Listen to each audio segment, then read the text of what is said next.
سر وصفتها ما يعرفوش غير 5 أشخاص بس. ممنوع عليهم يركبوا نفس الطيارة أو ياكلوا من نفس الأكلة، عشان لو ماتوا السر هيموت معاهم.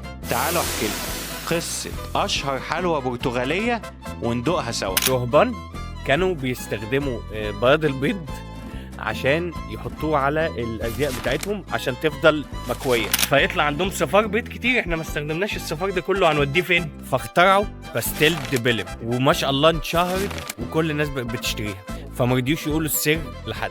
ففي لشبونه بقوا كمان عايزين يعملوها، فبقى كل واحد يخترع الوصفه بتاعته، فسموها باستيل دي ناتا عشان مش الاصليه، وبيعملوا لها مسابقه كل سنه، واللي بيكسب مسابقه بيكسب جوائز. اللي كسب الجايزه في 2019 باستريا سانتو أنطونيو، بيبيعها بيورو ونص. في مصر ده لو كسب هيبيعها ب 5000 جنيه. انت بتخش سوس في التجمع تدفع 300 جنيه.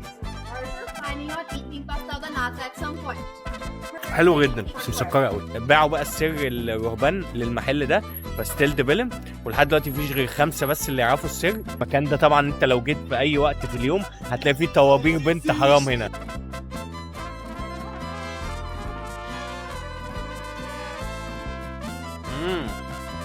بس القرمشه بتاعتها اعلى شويه من اللي كلتها في لشبونه.